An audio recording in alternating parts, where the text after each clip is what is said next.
welcome to ASMR. Today we're going to make an object. However, we won't be making it in the physical world. We'll be making a virtual object. In order to do this, we'll be using a 3D modeling program.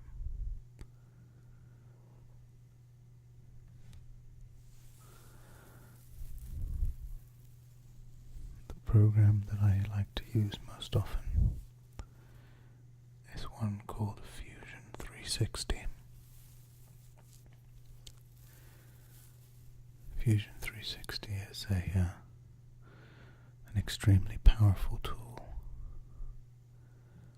that, used by an expert, can do some truly spectacular things.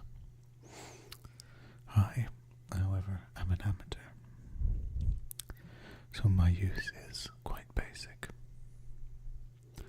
However, it is enough for my needs, and it should be enough for the object that we're going to make today.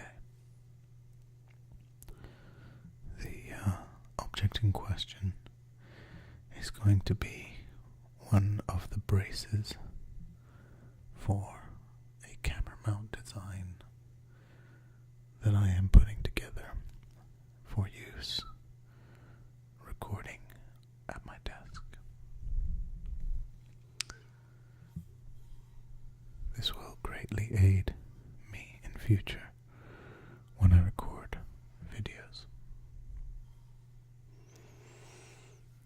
In order to turn it from a virtual part into a real world object,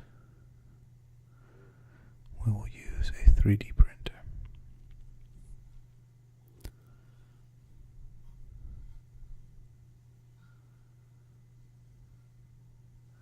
The 3D printer will create the part out of a plastic called PLA. PLA stands for polylactic acid.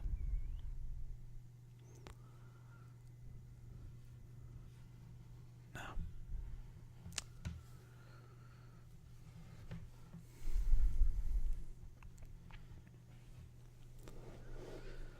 this is the Fusion 360 interface. Up in the top right here, we have a cube that indicates to us the orientation of the plane that we're looking at. Now, before we start anything, we're going to define a few parameters.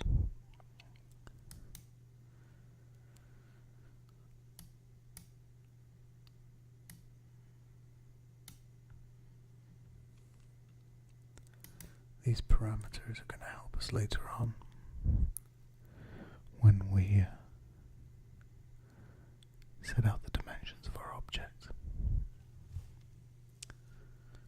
So the first thing we're going to have to define is the size of some holes that will be in the brace or bracket. In these holes we will insert some poles that will allow us to support the camera as if on a tripod.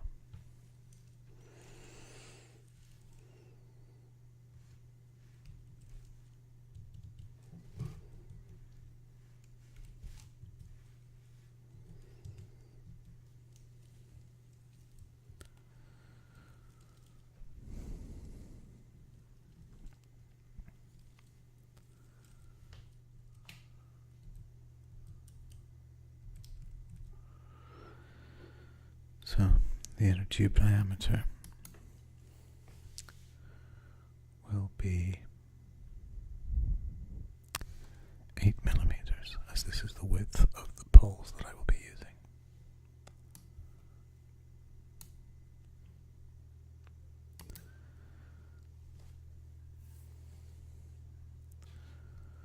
We'll also define how thick we want the plastic to be.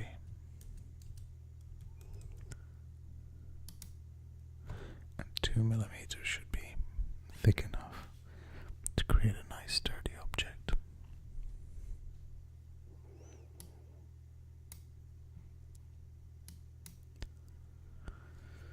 And finally, we can create another user parameter which will define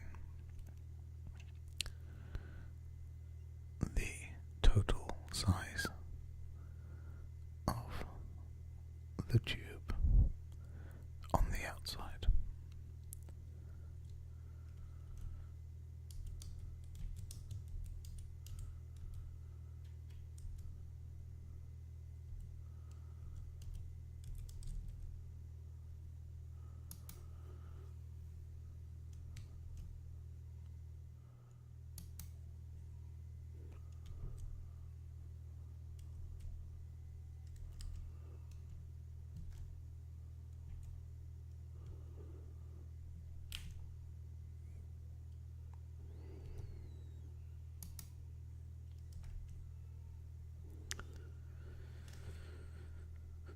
So, as this will be circular, the outer tube diameter will be the size of the inner tube diameter plus 2 of the shell thicknesses, as there will be one on either side of the tube hole. So, this really should be enough to get us going for the time being. We may need to add a couple of user parameters later on, but this should get us started.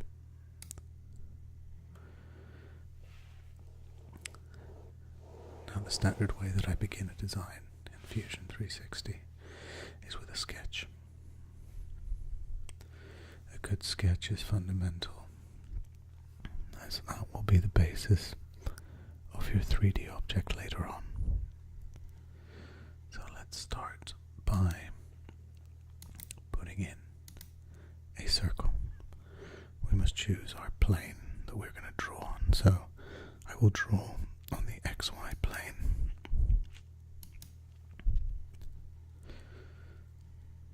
Now, our first circle, we want to be the size of our outer tube diameter.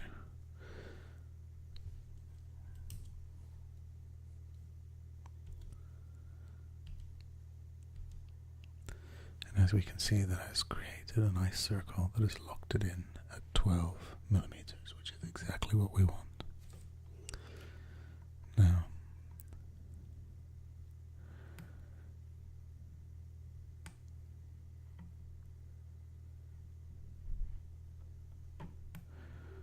this tube hole will be linked to another tube hole via a body, which we can just draw with a rectangle. Now, this rectangle could be some 5 millimeters high, and we will want the body of the width to be 100 millimeters. Now here, what we actually want is for this to line up nicely, so we'll add a constraint. What we'll do is we'll tell it that we want this object to coincide with the midpoint of this object to coincide with the center of the circle, and that lines everything up nicely. So on the opposite side, we'll create another circle. Again, this circle will be 12 millimeters in size, just like the outer tube diameter on the other one. So we have a basic drawing taking shape. We're going to want a couple couple more structural pieces that we're going to use over here. And this we will want to be 50 millimeters long. And we will do the same on the other side.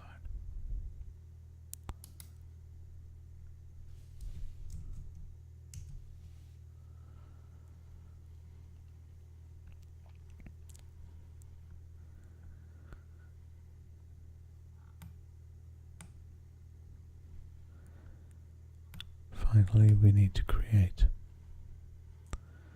a piece that we'll use to hold the mirror of this camera mount. The mirror is very important, so I can actually see what I'm shooting.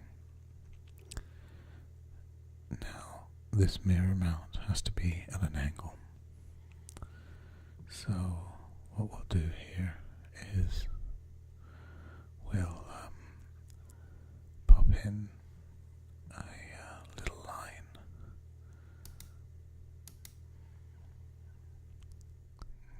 and we'll put it on this side here.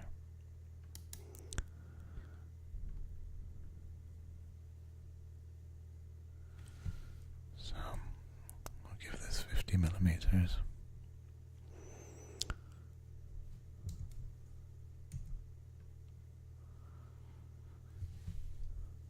And we can set our angle by selecting these two objects and setting an angle of 45 degrees, which would be the most reasonable angle to use. Now from here we can finish creating the rest of the object.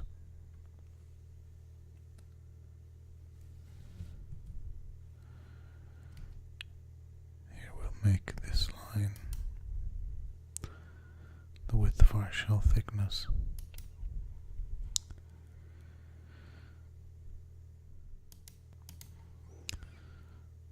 So I just bring that down as far as the circle here. And we want these two lines to be exactly 1.6 millimeters apart, as that is the width of the mirror that I'll be using.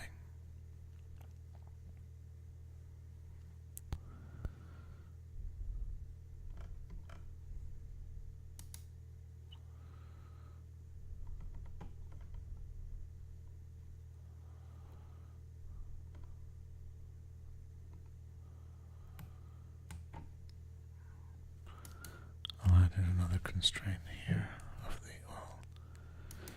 I'll add in a measurement of the shell thickness there to ensure that it's the correct size. And now let's just finish drawing some of our parts here. We need another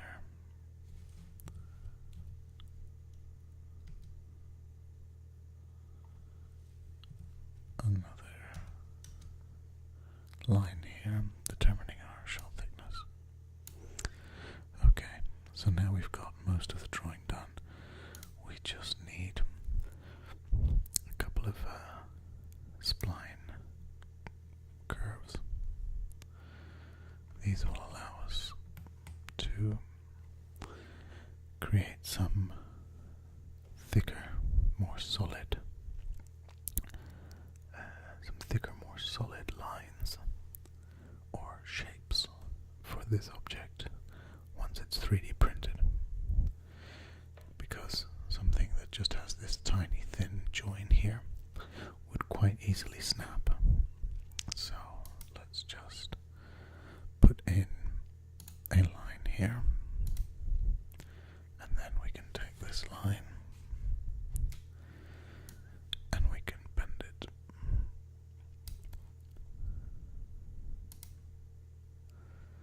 And we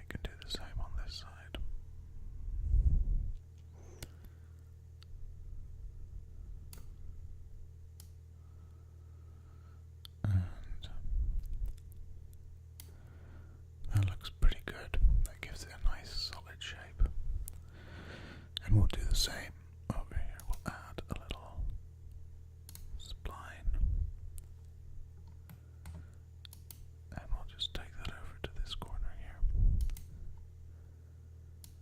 And again, we'll just bend this a little bit.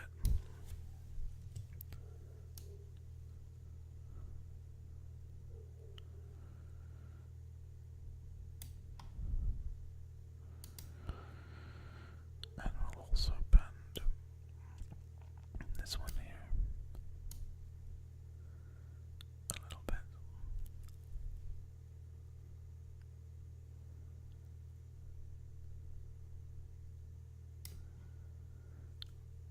This one just needs a little less bending power.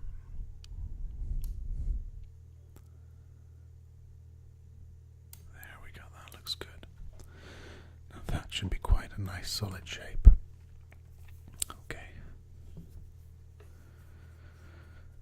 So, usually we would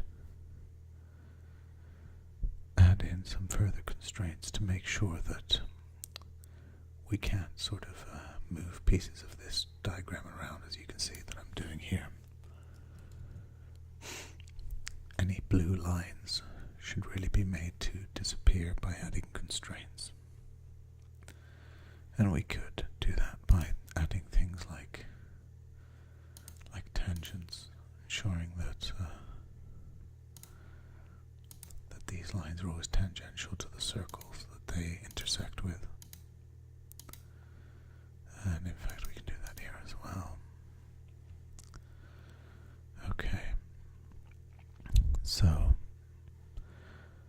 we don't need to worry too much about lines that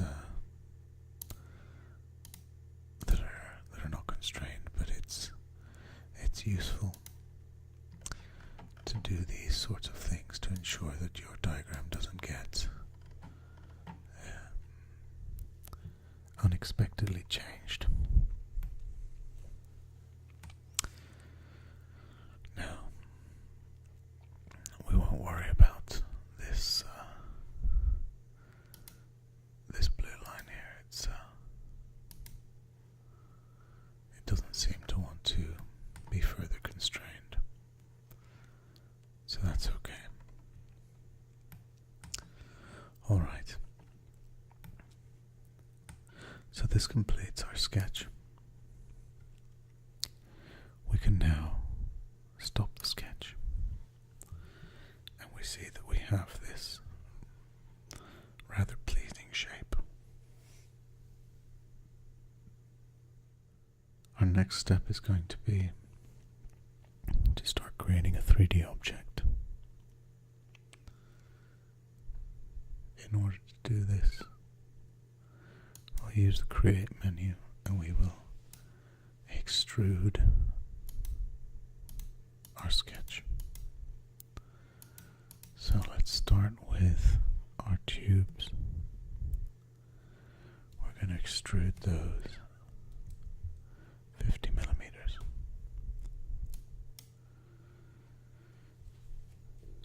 Now, right now, that still does not look like a 3D object, does it? However, if we rotate our view, you will see that we now have created our first 3D object. So, let's get our sketch back into view. The next step is to hollow these out.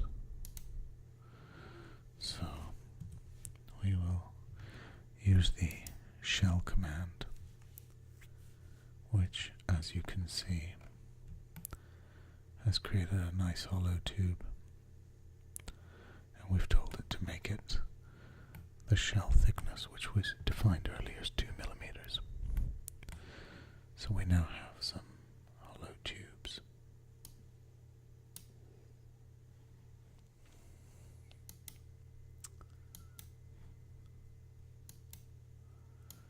We'll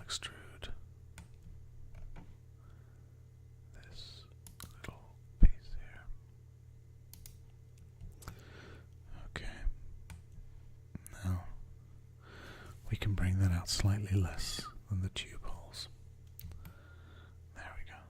And now we have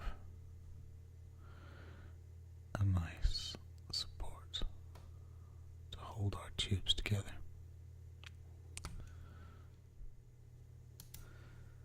Next we'll extrude a couple more faces. These faces again only need to be very thin because we will make them thicker using a draft modification. So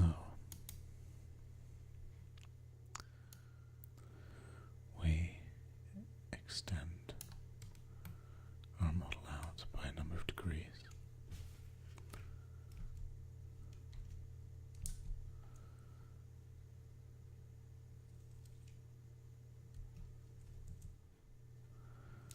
So 20 degrees should do nicely for this, as this is the angles at which the leg tubes will stand on the table. Now we need to do this twice, one for each side of our model.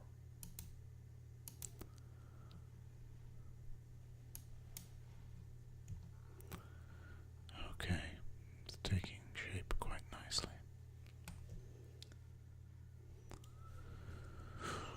We'll create a couple more drafts here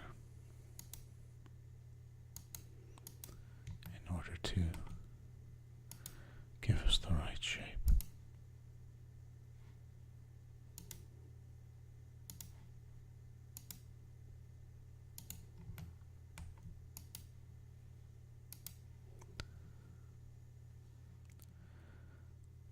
This next part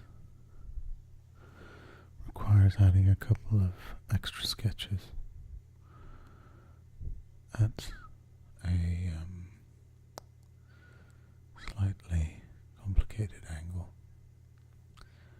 In order to do this, we're actually going to create a couple of construction lines and construction planes to aid us in getting the right angle for our sketch.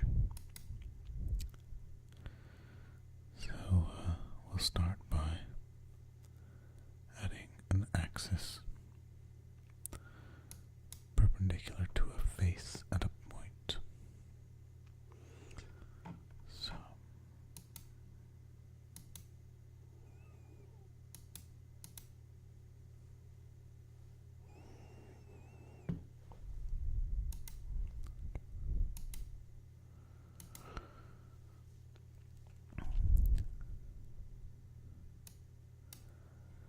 and we'll add another one of those.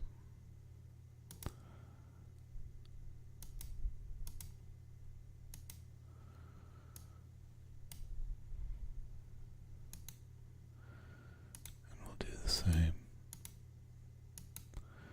on the other side.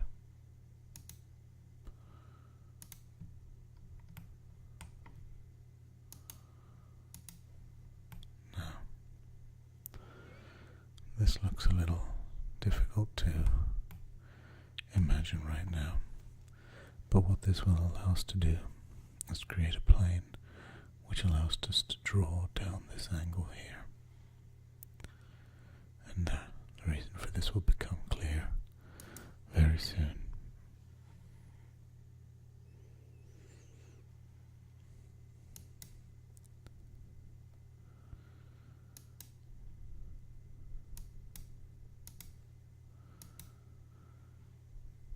Now here we create our planes.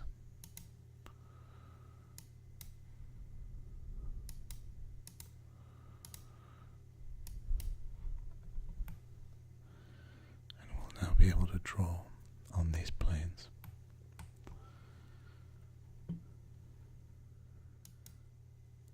So what we want to sketch here is an another little circle, which we'll use for a tube insert.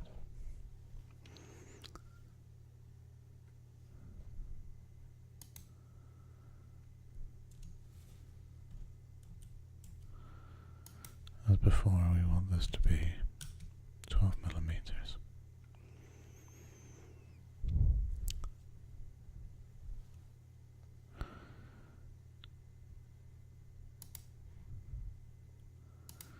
And we'll want this point here to be tangential to our circle.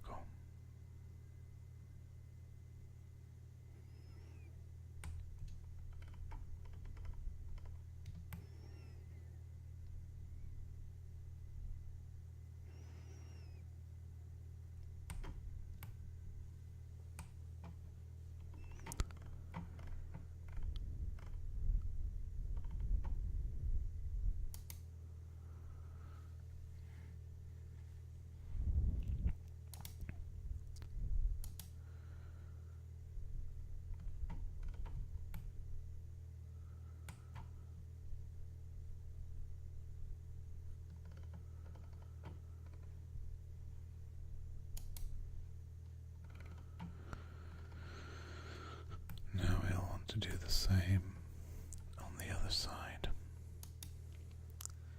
Now, to make this a little less confusing, we'll take away some of the things that we've drawn that we no longer need.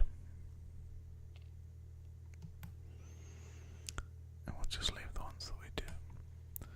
So we'll create a new sketch on this plane here. And again, we need a circle.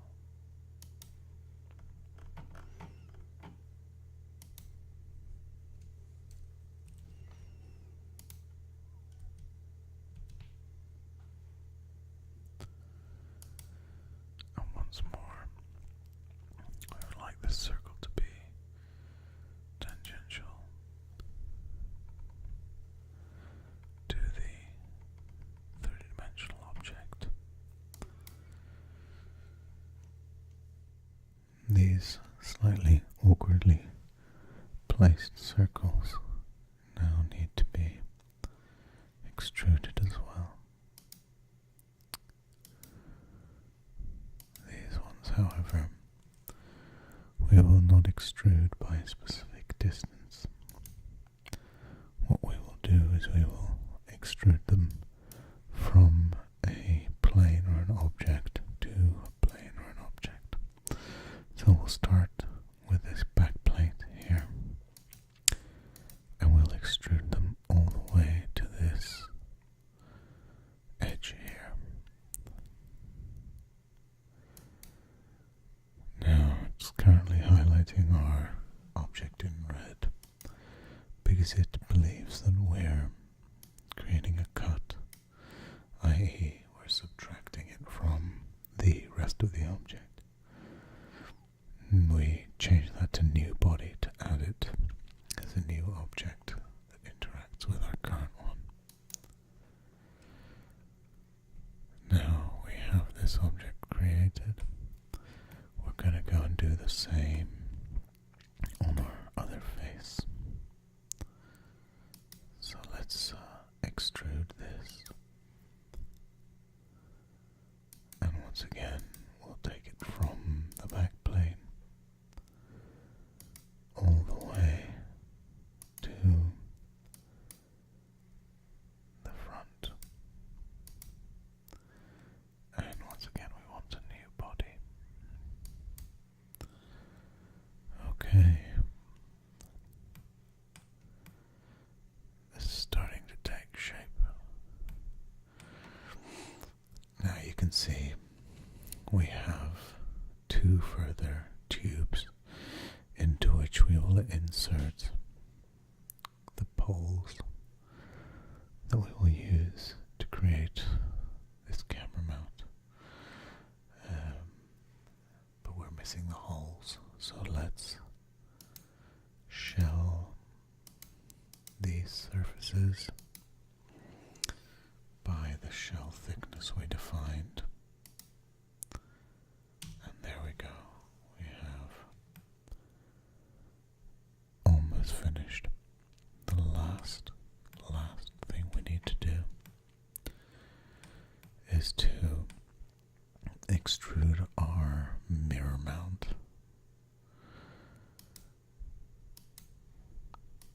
Let's just select all the faces we need for that. And we'll extrude that by 31 millimeters, which was the length of our body. Now if I just get rid of these sketches, you can see now the final object. And that is what we will print.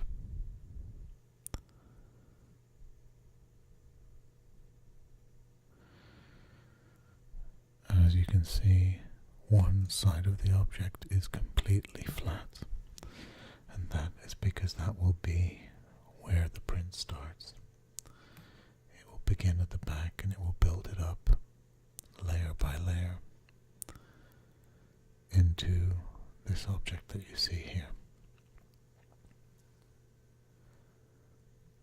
I'll export this into an STL file and load it onto my printer. And we'll see if we can get some nice sounds out of the printer.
And here we have the finished piece. As you can see, it's still attached to the spring steel sheet that sits on top of the heat bed of the 3D printer.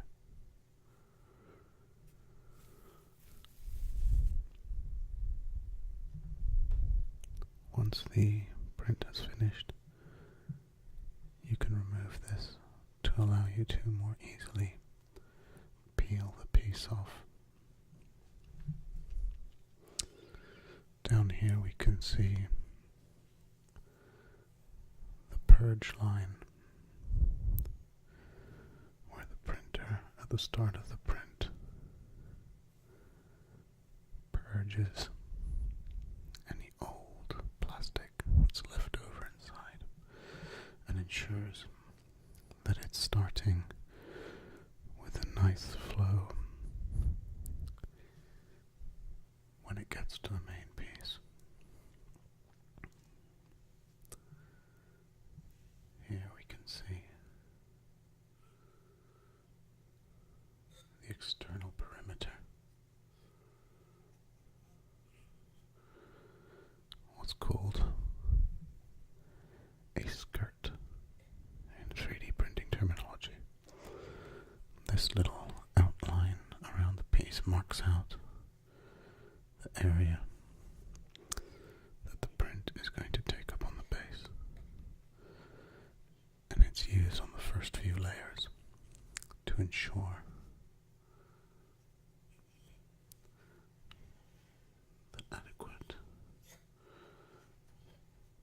plastic is flowing through the hot end. So we can remove these little pieces quite easily just by pulling on them.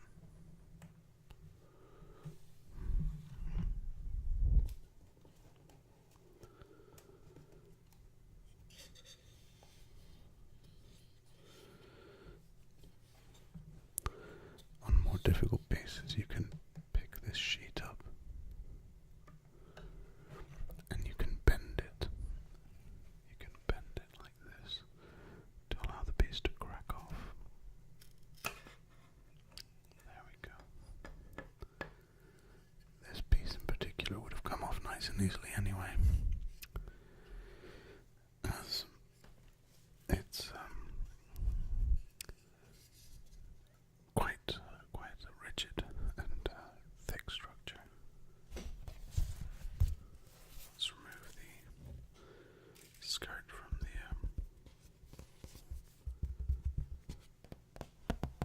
heat bed.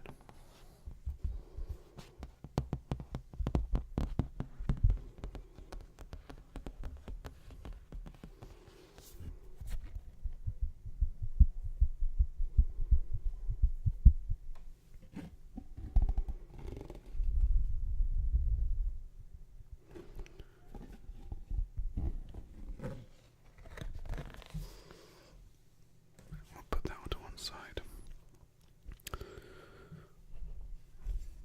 So, this is the part that we modeled earlier. As you can see, we have these hollow tubes designed for inserting the rods that would be used to assemble the structure. And here we have the slot that will be used to house a mirror. Now, this will sit like this, and it will join up to another mirror image piece on the other side, which I'll print later.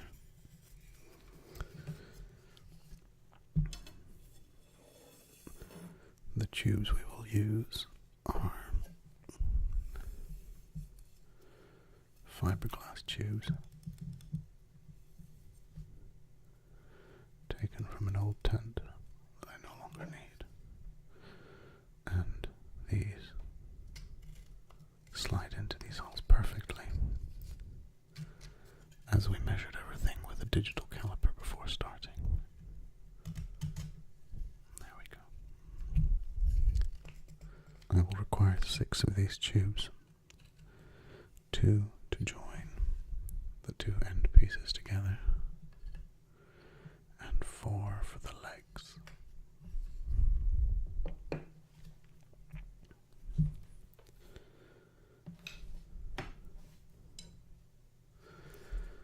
If we look at this nice and closely, you'll be able to see the pattern created by 3D printing.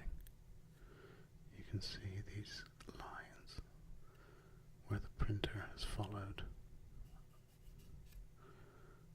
a guide to lay down the plastic. This is very clear on the first layer. You can see these lines where the printer has gone back and forth to fill it in. And we can also see the layers that have built up.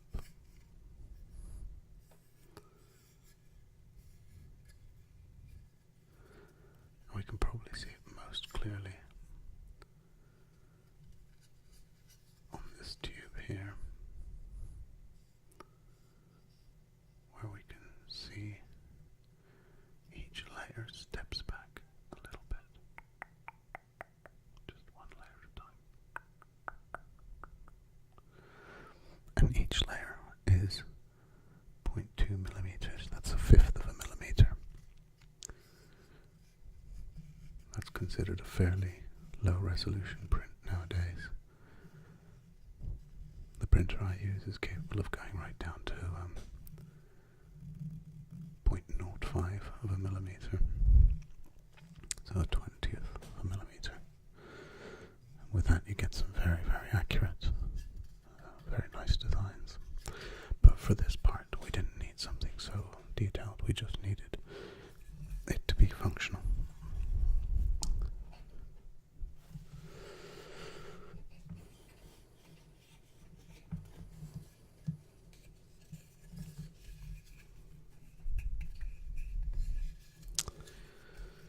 Now if you want to, you can finish parts by sanding them lightly or by rubbing them down with acetone, and that can actually get rid of these layer lines.